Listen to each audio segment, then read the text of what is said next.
அனைவருக்கும் இனிய பக்திபூர்வமான நல்மாலை வணக்கங்கள்.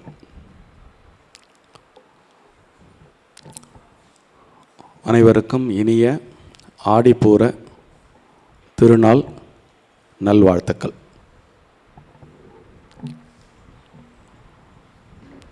ஒவ்வொரு வருடமும் ஆண்டாள் பிறந்த அற்புதமான இந்த ஆடிப்பூர நன்னாளை நாம் பல்வேறு விதமான கொண்டாட்டங்கள் மூலம், குறிப்பாக திருப்பாவை பாடி இது மாதிரி ஸ்ரீவத்சம் ஸ்வராலயாவனுடைய கச்சேரி ஒவ்வொரு வருஷமுமே இடம்பெறுகிறது. நம்ம பலமுறை வியந்து சொல்லக்கூடிய விஷயம் என்னென்னா, ஸ்ரீவத்சம் ஒரு சமய நல்லிணக்கத்தோடு, சமயப்புறையோடு எல்லாரும் ஒன்றிணைந்து பெருமாளாக இருக்கட்டும் சிவனாக இருக்கட்டும் எப்படி பக்திபூர்வமாக நம்ம கொண்டாடி கொண்டிருக்கிறோம் என்பது நீங்கள் அனைவரும் அறிந்ததே. இன்றைய நாளும் அதற்கு சற்றும் விதிவிலக்கான நாள் அல்ல. இன்றைக்கி பார்த்தீங்கன்னா ஒரு 3 பேர் இன்றைக்கி பாட்டு பாடினா, எல்லோரும் கவனிச்சலாம். இந்த 3 பேருடைய தோற்றத்தை கவனிச்சிங்கன்னா ஒரு அருமையான விஷயத்தை நீங்கள் கண்டுபிடிச்சிருக்கலாம். ஒருத்தர் பட்டை போட்டிருந்தா, ஒருத்தர் கோபி போட்டிருந்தா, இன்னொருத்தர் திருமணிட்டு இருந்தா. கவனிச்சிங்களா இல்லையா? இப்படி ஒரு அரிய காட்சியை எங்கேயாவது பார்க்க முடியுமா? அவங்க 3 பேர்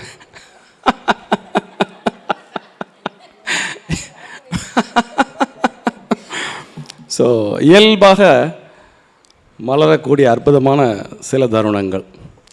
அப்படி எல்லாரும் ஒன்றிணைந்து அழகாக இந்த ஆண்டாளுடைய திருக்கல்யாண வைபவத்தை நம் கண்முன்னே கொண்டு அழகாக கவிதாஞ்சலியுடன் முன்னே நிறுத்தினர் என்று சொன்னால் அது சற்றும் ஒரு மிகையான கூற்றாக இருக்க முடியாது. அந்த ஒரு அருமையான திருக்கல்யாண வைபவ அந்த எண்ணத்திலிருந்தே கொஞ்சம் ஆண்டாள் பற்றி உங்களுடன் எனக்கு ஒரு சிந்திக்க ஒரு வாய்ப்பு கிடைத்திருக்கிறது.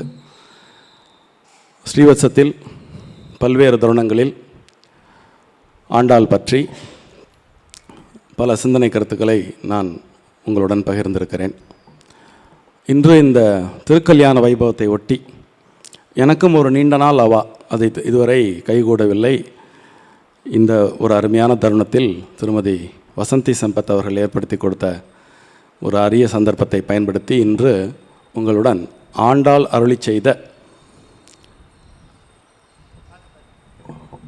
வாரணமாயிரம் அப்படிங்கிற ஒரு பதிகத்தை எடுத்துக்கொண்டு சற்று சிந்திக்கலாம் என்று அடியேன் கருதியிருக்கிறேன்.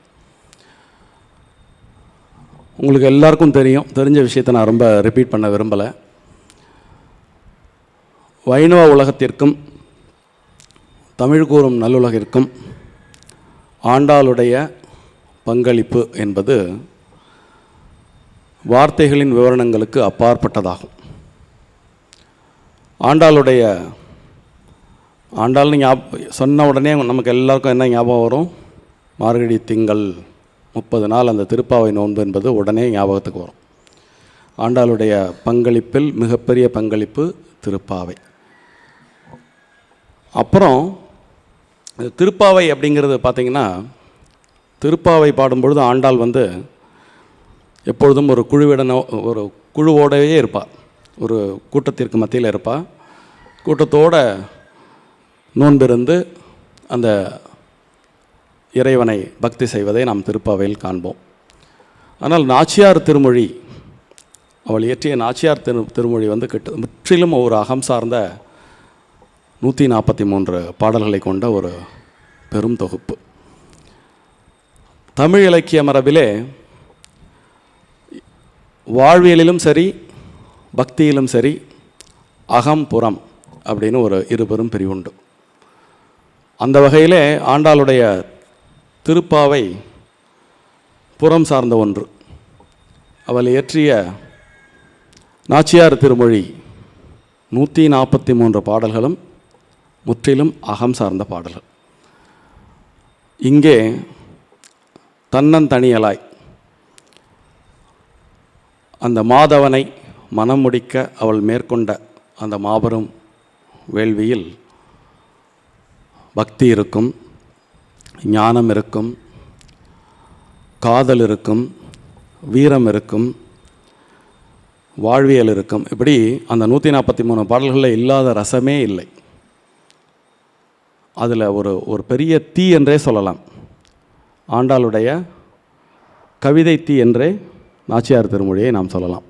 அப்படி அந்த பெரும் தீக்குள் ஒரு பூஞ்சோலை போன்ற ஒரு மிதமான ஒரு மெல்லிசாக ஒரு மலைச்சாரல் அடித்தது பார்த்தீங்களா இப்போது, அந்த மாதிரி ஒரு மலைச்சாரல் போன்ற ஒரு பகுதி இந்த வாரணம் ஆயிரம். இந்த வாரணம் ஆயிரம் என்று ஒரு 10 பாடல்களை ஆண்டாள் இயற்றியிருக்கிறார். ஆண்டாளுடைய கவிதையினுடைய ஆழம், அவருடைய சிந்தனையினுடைய தொகுப்பு மற்றும் திரட்சி, இவைகள் எல்லாவற்றையுமே இந்த வாரணம் ஆயிரத்தில் நம்மால் காண முடியும். திருவள்ளுவர் தவம் என்று ஒரு அதிகாரம் இயற்றியிருப்பார். அதிலே அடியனின் மனதிற்கு உகந்த ஒரு திருக்குறள் உண்டு. அது என்னவென்றால், வேண்டியாங்கு எய்தலால் செய்தவம் ஈண்டு முயலப்படும் என்று ஒரு அருமையான திருக்குறள். இந்த திருக்குறளை வாசிக்கும் பொழுதெல்லாம் உடனடியாக என் மனதிலே தோன்றி மறையும் என்று சொன்னால் அது சரியான சொல்லாடலாக இருக்காது.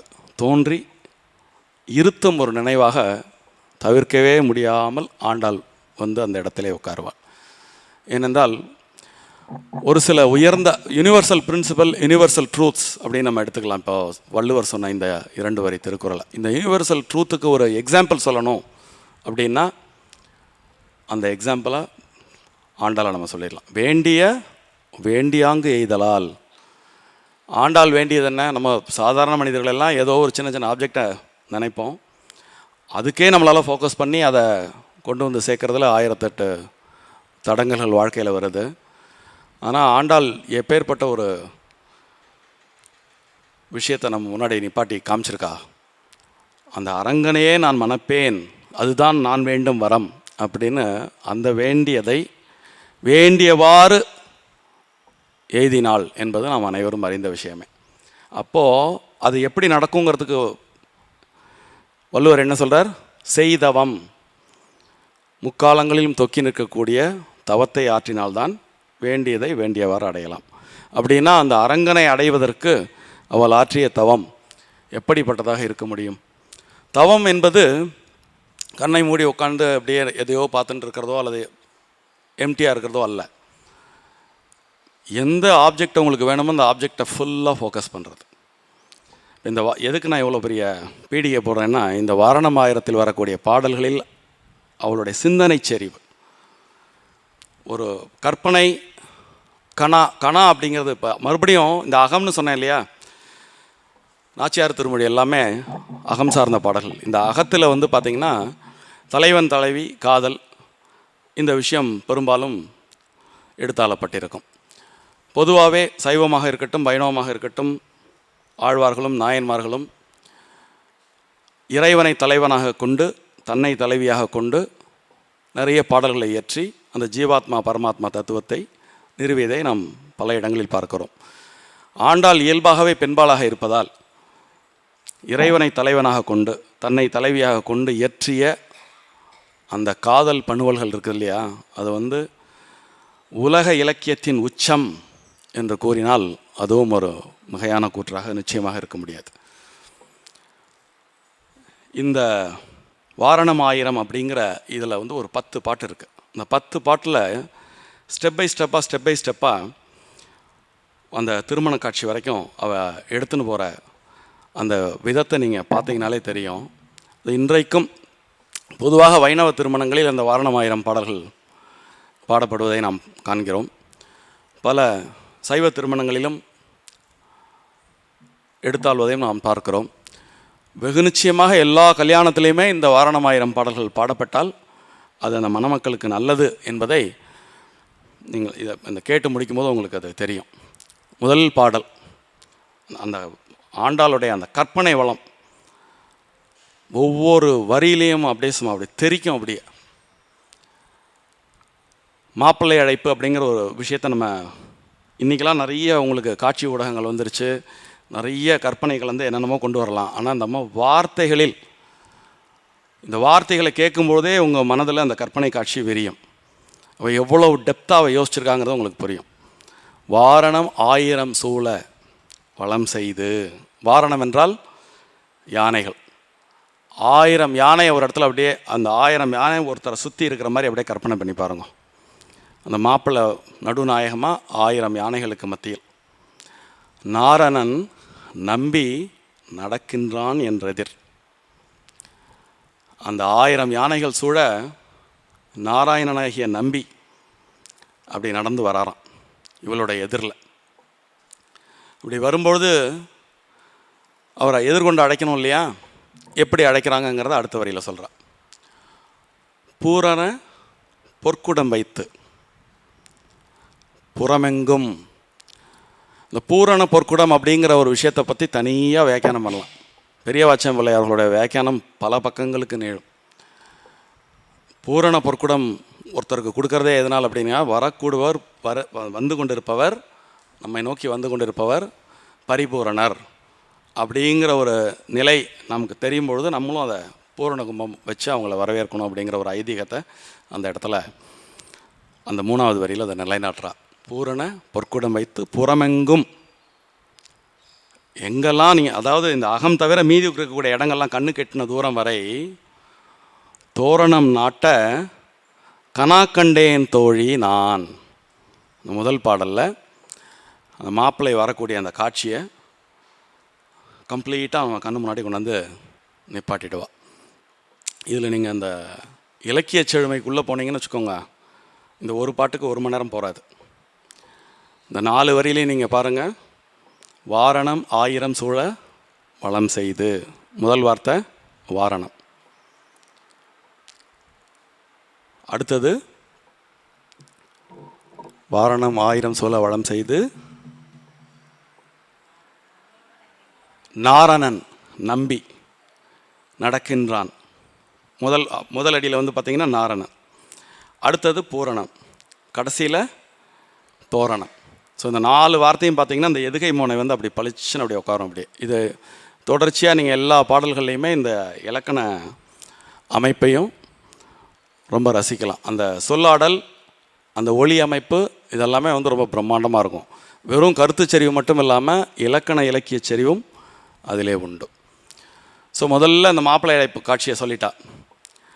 அடுத்தது என்ன? மாப்பிள்ளை வந்த உடனே ஒரு நிச்சயதார்த்தம் பண்ணுவாங்க இல்லையா? நாளை வதுவை மனம்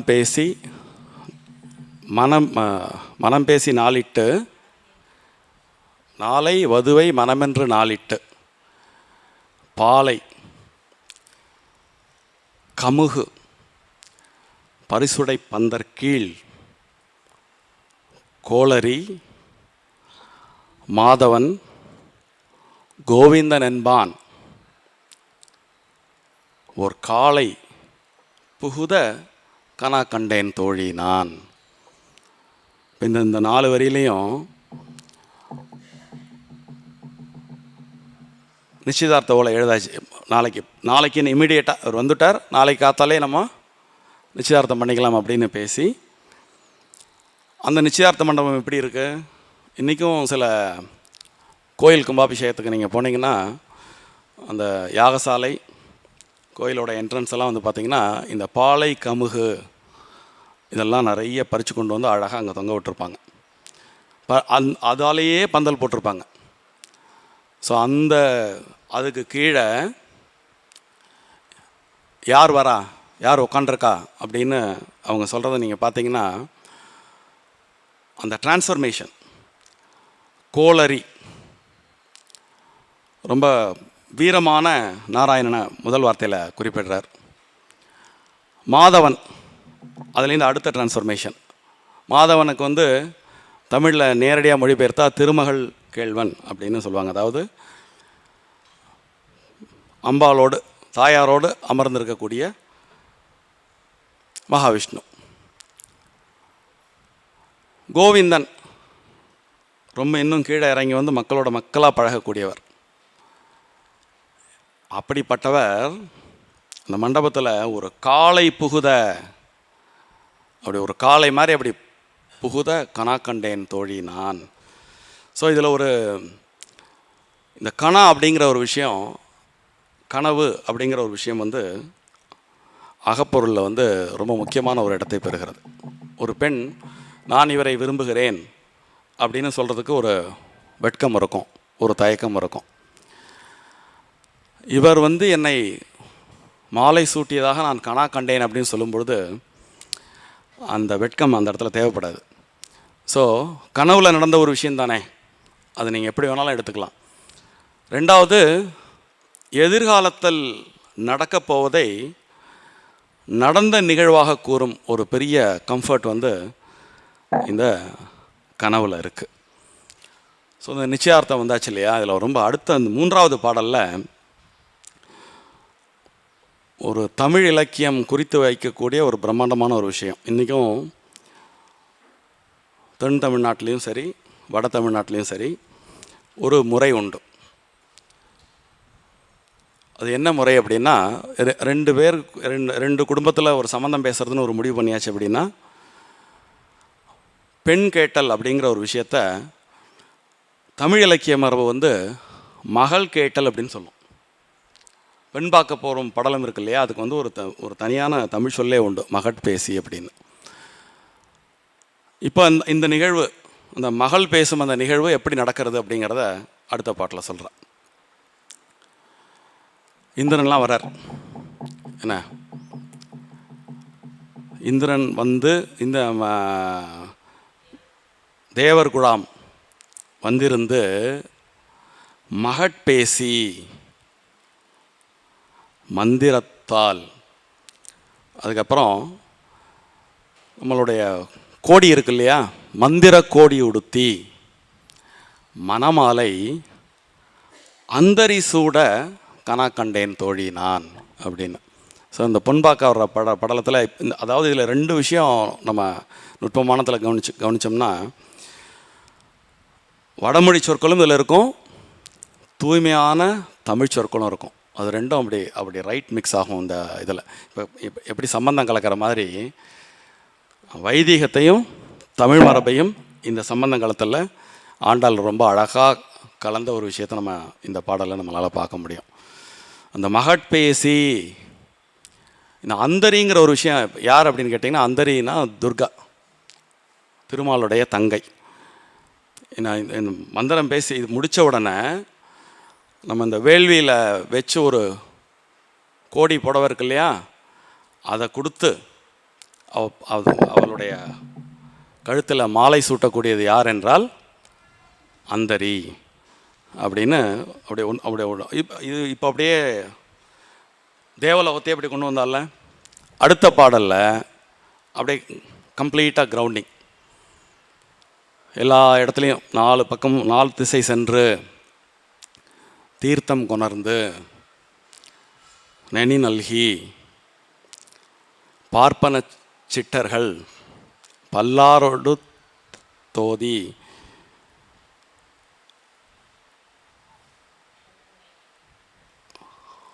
பூப்புனை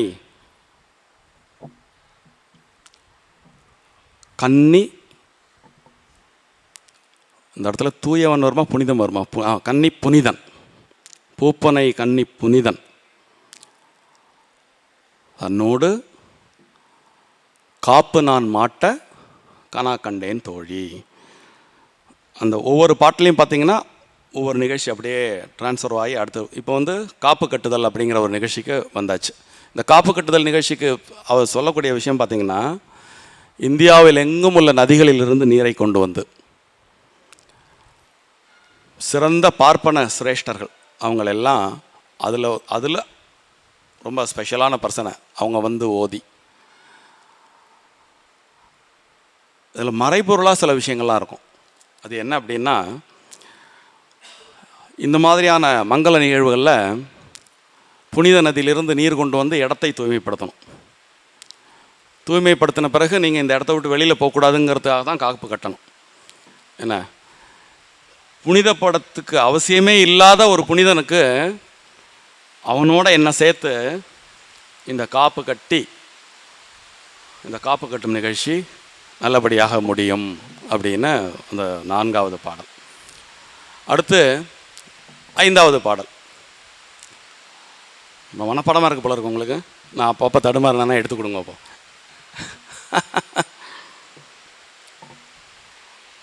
தீபமொழி, கதிரொளி தீபம் கலசமுடன் ஏந்தி, சதிரிள மங்கையர் தாம் எதிர்கொள்ள, மதுரையார் மன்னன் அடி நிலை தொட்டு எங்கும் அதிர புகுத கனாக்கண்டேன் தோழி நான். இந்த பாட்டை கொஞ்சம் ரொம்ப நுட்பமாக அப்படியே, அதாவது இந்த ஆண்டாளுடைய கனவுல வந்து பார்த்திங்கன்னா இந்த விவிட்னஸ், அந்த நீங்கள் தூங்க முடியாது. அந்த ஒவ்வொரு காட்சியும் நீங்கள் கற்பனை பண்ண பார்த்திங்கன்னா அந்த காட்சியினுடைய அங்கமாக நம்ம மாறிடுவோம். காப்பு கட்டின பிறகு மணமகனை வரவேற்கக்கூடிய காட்சி எப்படிப்பட்ட காட்சினா, நிறைய பாவை விளக்கு ஏந்திய மங்கையர் இருபுறமும் நின்று கொண்டிருக்க மாப்பிள்ளை வர்றாரு. அடுத்த சீன் விரியறது. சதிரிள மங்கையர் வந்து எதிர்கொள்ள. அடுத்து ஆட்டம் பாட்டத்தோட ஒரு பெரிய டான்ஸ் குரூப் அவரை வந்து ரிசீவ் பண்ணுறது. மதுரையார், இந்த இடத்துல யார் அப்படிங்கிறத ஒவ்வொரு இடத்துலையும் நீங்கள் வந்து இந்த 10 பாடல்களுக்குள்ளேயே எத்தனை விதமான நாமாவளிகள் அதுக்குள்ளே அடங்கியிருக்குங்கிறது ஒரு தனி பிஹெச்டி பண்ணலாம். மதுரையார்னா இந்த நம்மளுடைய மதுரை இல்லை, தென் மதுரை இல்லை, வடமதுரையிலிருந்து வந்த மாதவன். எப்படி வர்றாருன்னா ஒரு பேரரசராக வர்றார். மன்னன் அடி, நல்லா ஒரு காலில் வந்து பழைய காலத்து மிதியடி இருக்குல்ல, அந்த மிதியடியை அணிந்து கொண்டு அவர் அப்படி எடுத்து ஒவ்வொரு அடியும் எடுத்து வைக்கிறது இருக்குது பார்த்தீங்களா. அடி தொட்டு எங்கும் அதிர புகுத கனா கண்டேன் தோழி நான். எப்படி அதிர்ந்ததுங்கிறத இப்போ இந்த மழை காமிக்கிறது. அவர் ஒவ்வொரு அடியும் எப்படி எடுத்து அதிர்ந்து அவர் எடுத்து அப்படி இந்த மண்டபத்தில் எடுத்து வைக்கக்கூடிய அடி வந்து அந்த சூழலை அப்படியே அதிர செஞ்சுதான். எப்படி கரெக்டான நேரத்தில் அப்படி அதிர்ந்து மழை பெஞ்சுட்டு இருக்கு பாருங்க.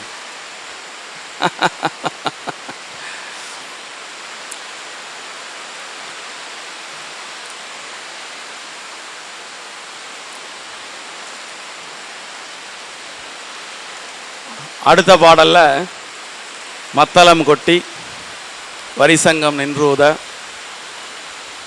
முத்துடைத்தாம நிறைதாழ்ந்த பந்தர்கீழ் மைத்துனன் நம்பி மதுசூதனன் வந்து என் கைத்தலம் பற்ற கனா கண்டேன் தோழி நான். ஒரு அப்படி அதிரடியாக வந்த பிறகு அடுத்த நிகழ்ச்சி பாணிக்கிரகணம்.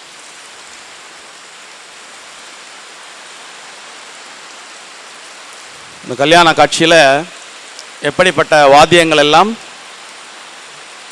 அங்கே வாசிக்கப்பட்டன அப்படிங்கிறத ரொம்ப அழகாக இந்த பாட்டை ஒரு தடவைக்கு 2 தடவை நீங்கள் சொல்லி பார்த்தாலே மத்தள சத்தம் வரும். மத்தளம் கொட்டி வரிசங்கம் நின்றூதி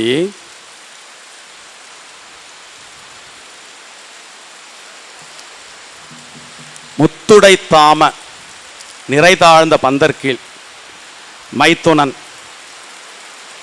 நம்பி மதுசூதனன் வந்தன் கைத்தலம் பற்ற கனா கண்டேன் தோழி நான்.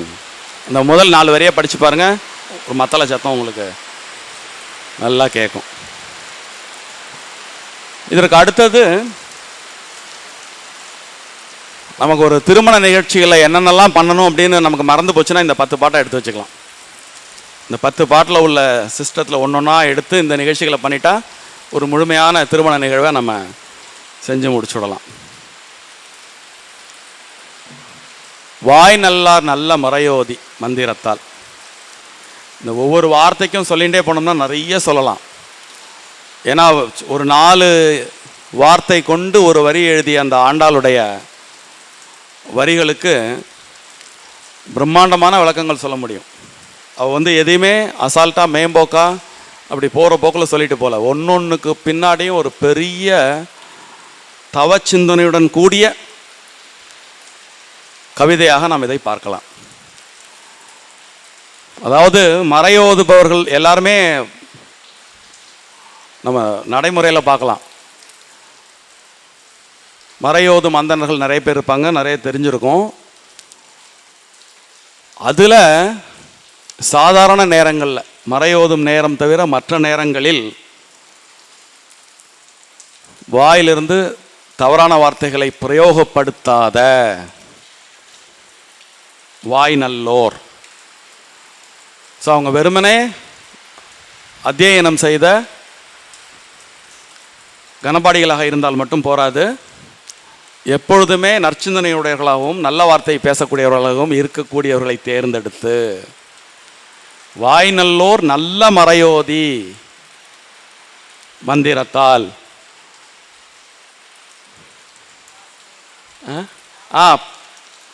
பாசிலை நாணல் படுத்தி பருதி வைத்து. பாசிலை நாணல் அப்படின்னா தர்பை. இந்த அந்த நல்ல மறையோதன மந்தனர்கள் மந்திரம்லாம் நல்லா சொல்லி இந்த தர்பையெல்லாம் நல்லா பரப்பி வச்சு இந்த இடத்துல ஒரு மறுபடியும் நாராயணனுக்கு ஒரு புது பெயரை கொடுக்குறா. காய்சின மா களிரோன் அண்ணான் என் கைப்பற்றி தீவலம் செய்ய கனா கண்டேன் தோழி நான். இப்போ அந்த ஹோமகுண்டத்தை சுற்றி வரக்கூடிய காட்சியை இந்த பாடலில் ஆண்டாள் பதிவு செய்கிறான். அடுத்த பாடல் ரொம்ப முக்கியமான பாடல், 8வது பாடல். இம்மைக்கும் ஏழேல் பிறவிக்கும் பற்றாவேன் நம்மை உடையவன் நாராயணன் நம்பி செம்மையுடைய திருக்கையால் தாழ்பற்றி அம்மி மிதிக்க கனா கண்டேன் தோழி நான். இந்த பாடலுடைய உட்பொருளை சொல்லிண்டே போகலாம். அவ்வளவு உட்பொருள் இந்த பாடலில் இருக்கு. இதை புரிந்து கொள்வதற்கு நமக்கும் கொஞ்சம் ஒரு கற்பனை வளமும் புராண செறிவும் இருந்தால் இந்த பாடலை இன்னும் நன்கு நாம் புரிந்து கொள்ளலாம்.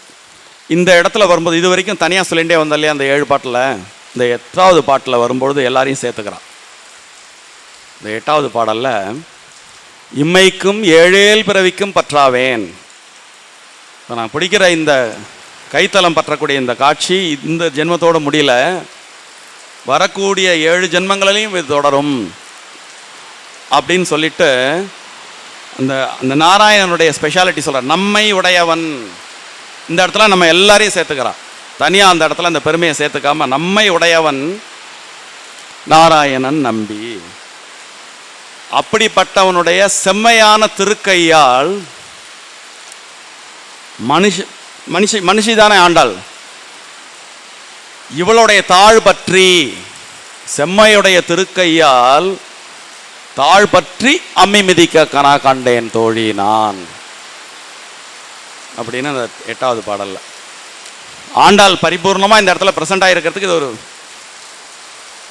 மிக பெரும் சாட்சி. ஸ்ரீவத்சத்தில் நம்ம பலமுறை கண்ட காட்சி இன்னைக்கு அப்படி பிரத்யட்சம்.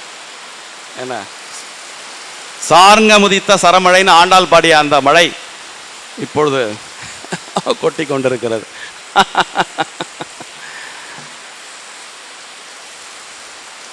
அடுத்தது நம்முடைய கதைப்படி பெரியாழ்வாருக்கு ஒரே பெண் பிள்ளை ஆண்டாள். இந்த சடங்கில் பொரிதூவும் காட்சி வரும் இல்லையா, வரிசிலை வாழ்முகத் என் ஐமார் வந்திட்டு ஆண்டாள் என்ன சொல்றான்னா, கனவு தானே, இல்லாத ஒரு விஷயத்தை கனவுல சேர்த்துக்கலாம் தானே.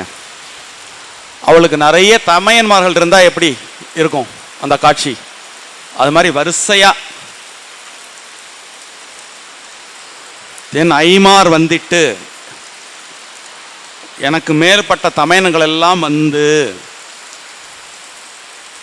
எரிமுகம் பாரித் என்னை முன்னே நிறுத்தி அறிமுகன் அச்சுதன் கைமேல் என் கை வைத்து பொறிமுகத்தட்ட கனா கண்டேன் தோழி நான். இவங்க எல்லாம் வந்து இந்த இடத்துல பாருங்க, அறிமுகன் நரசிம்மரை கொண்டு வந்துட்டான். அச்சுதன்கிற வார்த்தை வந்து கைவிடாதவன், எந்த நிலையிலும் கைவிடாதவன் அப்படிங்கிற பொருள் கொண்ட ஒரு வார்த்தை. அறிமுகன் அச்சுதன் கைமேல் என் கை வைத்து. இவங்க எல்லாரும் அந்த வேள்வித்தியில பொறி தூவக்கூடிய காட்சியை இந்த 9வது பாடல்ல ஆண்டாள் சொல்கிறார். இந்த வேள்வித்தியில நின்று உடல் எல்லாம் வெப்பமாக இருக்கும் இல்லையா. அடுத்து 10வது பாட்டில் குங்குமம் அப்பி குளிர் சாந்தம் அத்தி மேலெல்லாம் குங்குமம் பழைய காலத்தில் உள்ள பாடல்கள்லேருந்து நம்ம தெரிஞ்சுக்கக்கூடிய பல விஷயங்கள் வந்து குங்குமம் உடலுக்கு குளிர் சேர்க்கக்கூடிய தன்மை உடையது. அதனால இப்போ நீங்கள் அந்த வேள்வியில் இருக்கும்போது நிறைய குங்குமத்தை உடம்பு பூரா குங்குமம் சந்தனம் இதெல்லாம் அப்பும்பொழுது உடல் சூடு குறையும்.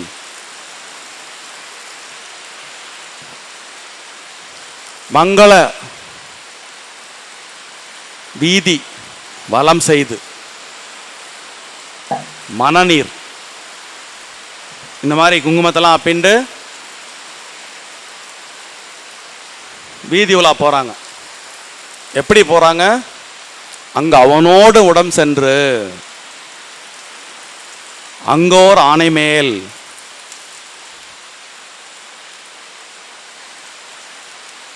ரொம்ப முக்கியமான ஒரு கவனிப்பு இந்த இடத்துல வேணும். இது 10வது பாட்டு. முதல் பாடல்ல வாரணம் 1000 சூழ வளம் வந்து அப்படின்னு பார்த்தோம். முதல் பாடல்ல 1000 யானை, 10வது பாட்டில் ஒரே யானை. அந்த ஆணை மேல்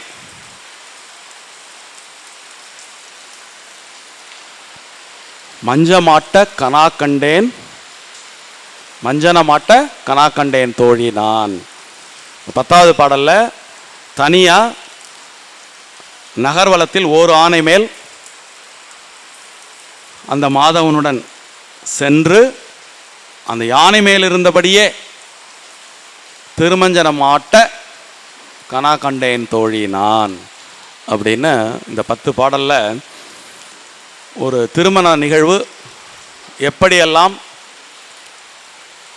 நடைபெற வேண்டும், தன்னுடைய திருமணம் எப்படி நடைபெற்றது அப்படின்னு ரொம்ப டீட்டெயில்டாக அவள் கண்ட கனவு தான் இந்த வாரணம் 1000 அப்படிங்கிற இந்த 10 பாடல்கள். இந்த 10 பாடல்கள் வந்து ஞானசம்பந்தர் மாதிரி இவளும் ஒரு பலசுருதி எழுதியிருக்கா ஆண்டாள். இந்த 10 பாடலை படிக்கிறவங்களுக்கு என்ன நடக்கும் அப்படின்னு, 10 பாடலை கேட்குறவங்களுக்கு என்ன நடக்கும் அப்படின்னு என்ன, அதில் ஒரு புது பேரை சொல்கிறான் இந்த இடத்துல. மாதவனோ கோளரியோ திருமால் கேள்வனோ இல்லை இந்த இடத்துல. ஆயனை நான் கண்ட கனாவினை. இதுக்குள்ளெல்லாம் நீங்கள் வந்து சிந்தனை செலுத்தி நம்ம பார்த்தோம்னா பல காரணம் உண்டு. ஏன் இந்த இடத்துல ஆயன் சொன்னா, அவர் தான் வந்து கூட மாடுகளா பசுக்களா மக்களா வந்தவர் ஆயர்பாடியைச் சேர்ந்த அந்த ஆயன். அவரை மணப்பதாக நான் கண்ட கனாவினை. வேயர் புகழ் வில்லிப்புத்தூர் கோன் கோதை சொல் தூய தமிழ் மாலை ஈரைந்தும் வல்லவர். இப்போ மேலே சொன்ன 10 பாட்டை ஈரைந்து 2 5 10 இல்லையா? இந்த 10 பாடலையும் படிப்பவர், தெரிந்து கொள்பவர், புரிந்து கொள்பவர்.